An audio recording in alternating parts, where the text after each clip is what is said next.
धेरै पछि चाहिँ फेरि आज हामी बौद्ध गयौँ साथीहरू। बौद्ध जाँदा चाहिँ हामीलाई एकदम शान्तिको अनुभव हुन्छ, एकदम फ्रेस फिल हुन्छ। त्यही भएर फेरि आज हामी धेरै पछि बौद्ध गयौँ। बौद्धमा चाहिँ सुरुमा चाहिँ हामी त्यहाँ पछाडि रहेको एउटा सानो पार्कमा गयौँ। यो पार्कलाई चाहिँ बुद्ध पार्क भन्ने गरिन्छ साथीहरू। अनि यहाँनिर चाहिँ एउटा पोखरी छ, पोखरीमा चाहिँ विभिन्न प्रकारका माछाहरू देख्न सकिन्छ साथीहरू।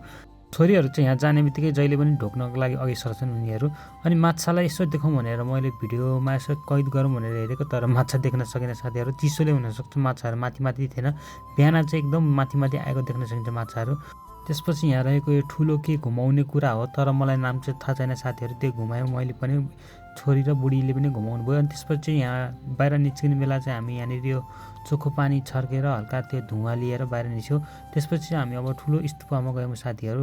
मेन भनेको यो ठुलो स्तूपमा जान र अनि कोरा गर्न चाहिँ हामीलाई एकदम रमाइलो हुन्छ साथीहरू। त्यसपछि हामी ठुलो स्तूपतिर गयौँ। मान्छेहरू यो बेलुकाको समयमा चाहिँ धेरै देख्न सकिन्छ यहाँनिर। दिउँसोको भन्दा बिहान र बेलुकाको समयमा चाहिँ अलिक धेरै मान्छेहरू हुन्छ। आज पनि खासै धेरै त थिएन, खासै थोरै पनि ठिक्कको मान्छेहरू थियो साथीहरू। औँसी र पूर्णेको बेला चाहिँ यहाँनिर एकदमै भिड हुने गर्छ, खुट्टा टेक्न पनि गाह्रो हुन्छ साथीहरू। बच्चाहरूलाई चाहिँ यहाँनिर खालि घुमाउन पाउँदा एकदमै रमाइलो लाग्छ। उनीहरू भिडियो खिचिदिँदै थिएँ मैले होइन, म पनि एकदम रमाउँदै थिएँ यसरी घुमाउँदाखेरि होइन।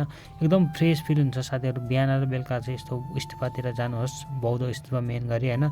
अनि घुम्दै गएपछि ठुली छोरीले चाहिँ विशेष गरी त्यहाँ एउटा पपकर्न पसल छ, पपकर्न र अनि यो चिप्स आलु भन्ने त्यहाँनिर चाहिँ एकदम खानु मन गर्छन् हुन्। त्यसको लागि नै उनी त्यहाँनिर गएको हुन्। अनि उसले चाहिँ हामीले एउटा चिप्स अर्डर गऱ्यौँ अनि हाम्रो लागि चाहिँ पपकर्न अर्डर गऱ्यौँ। लास्टमा आलु खाएको त हामीले, त्यो चिप्स आलु खाएको त एकदम मिठो लाग्यो। त्यस भएर फेरि अर्को पनि मगायो हामीले।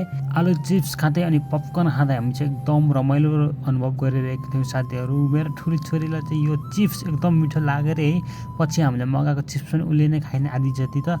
त्यसपछि चाहिँ हामी अब कोरा पुरा गरेर बाहिर निस्किनु पर्ने हुन्छ साथीहरू, किनकि यो जाडो महिनाको समयमा चाहिँ चाँडै अँध्यारो हुने गर्छ। तर बाहिर निस्किनुभन्दा अगाडि चाहिँ फेरि मेरो बुढीलाई चाहिँ उता त्यो पसल छ नि एउटा लुगा पसलहरू होइन, कपडाहरू राख्छ, त्यहाँनिर चाहिँ जानुपर्ने भएर, किनकि त्यहाँनिर एउटा स्वेटर किन्नुपर्ने थियो उसलाई।